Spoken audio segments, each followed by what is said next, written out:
السلام علیکم دوستو، یہ داستان ہے ایک ایسے نوجوان کی کہ جس نے تنہا وہ کام کر دکھایا جسے کئی ممالک کی فوجیں مل کر بھی نہ کر سکی تھیں۔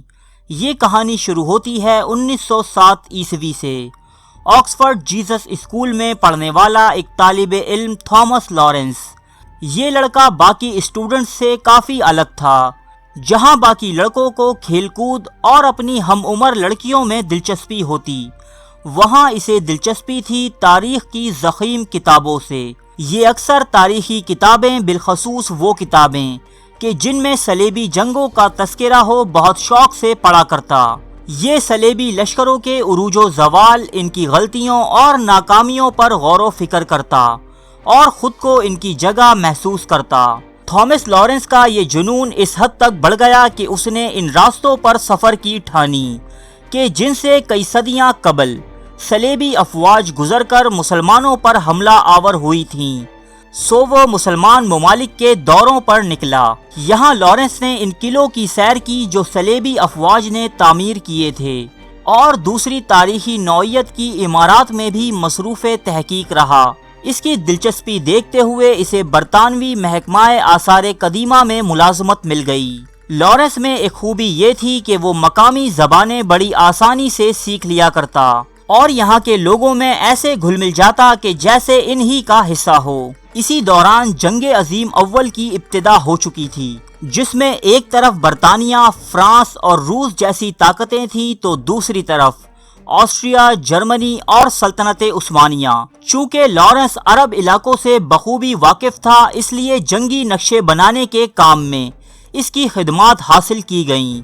انگریزوں کو اندازہ تھا کہ سلطنت عثمانیہ کمزور ضرور ہے، لیکن اس کمزوری میں بھی وہ عثمانیوں کے مقابلے کی تاب نہ رکھتے تھے، جس کا ثبوت خلیل پاشا نے دریائے دجلہ کے کنارے انگریزوں کو ایک عبرتناک شکست دے کر پیش کیا۔ اب نقشے بنانے والا یہ نوجوان لڑکا لارنس، جو کسی صورت ایک فوجی نہ لگتا تھا، جس کا قد 5.25 فٹ اور جسامت بہت کمزور تھی، یکایک اس جنگ میں شامل ہوا اور اس جنگ کی بازی پلٹ کر رکھ دی۔ اس نے صلیبیوں اور مسلمانوں کے قدیم معرکوں کا بہت گہرائی سے مطالعہ کر رکھا تھا۔ وہ مسلمانوں کی طاقت اور ان کی کمزوریوں سے بخوبی واقف تھا۔ وہ جانتا تھا کہ مسلمانوں میں جب تک جذبہ جہاد موجود ہے، ہم ان کا کچھ نہیں بگاڑ سکتے۔ اس مسئلے کا حل لارنس نے یہ نکالا کہ مسلمانوں کو آپس میں لڑوا دیا جائے تاکہ جذبہ جہاد، تعصب اور قوم پرستی جیسی برائیوں میں دب کر رہ جائے۔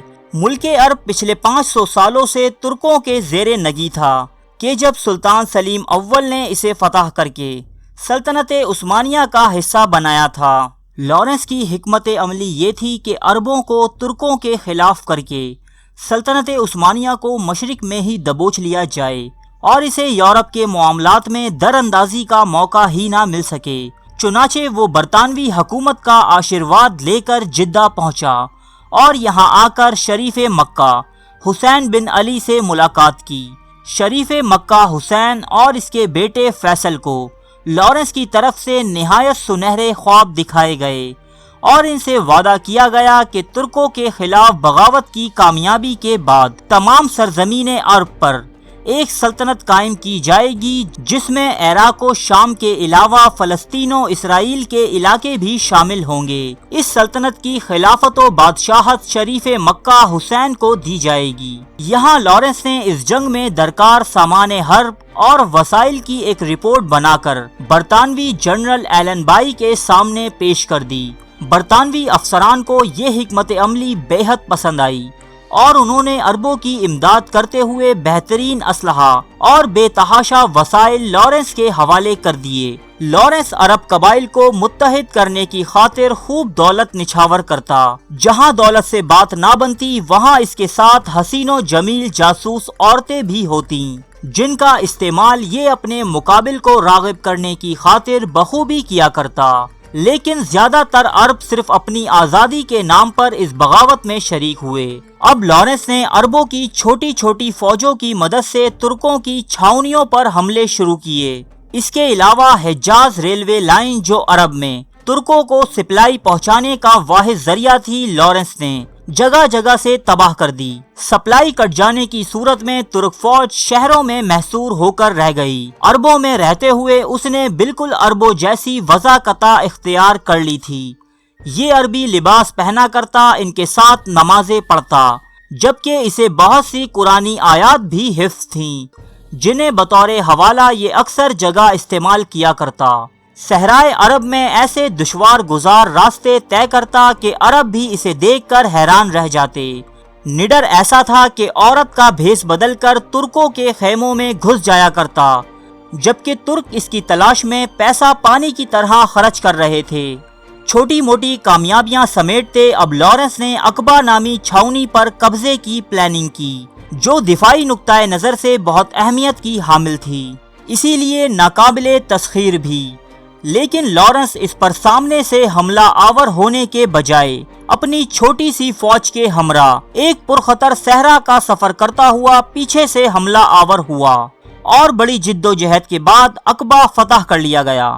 ترکوں اور اتحادی افواج کے لیے یہ بات نہایت حیرت ناک تھی کہ عقبہ جیسی مضبوط چھاؤنی چند 100 عربوں نے کیسے فتح کر لی۔ لارنس نے اس پر بس نہیں کیا، بلکہ وہ مختلف چھوٹی بستیوں اور قصبوں پر یلغار کرتا، پہلے ڈیرہ اور پھر دمشق تک جا پہنچا، اور پھر دمشق پر بھی بغیر کسی بیرونی امداد کے عربوں کا قبضہ ہو گیا۔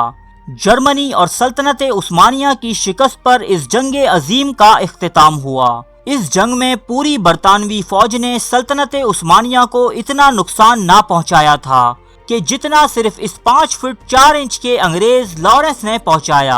اب وقت آتا ہے وعدے وفا کرنے کا، جو لارنس کی جانب سے عربوں کے ساتھ کیے گئے تھے، جن میں ایک وسیع و عریض عرب ریاست کا قیام تھا۔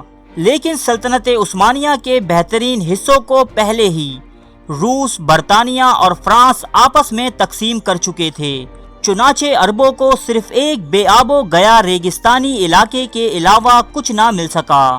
جنگ عظیم اول کا سب سے بڑا نقصان مسلمانوں کو ہوا کہ جب ایک مستحکم مسلم ریاست کی جگہ مسلمان کئی چھوٹے چھوٹے ٹکڑوں میں بٹ گئے۔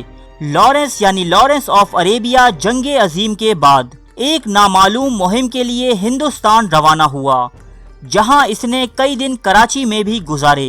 اس کے بعد وہ ایک مرتبہ ہانگ کانگ میں نظر آیا، جبکہ ایک مرتبہ چین میں۔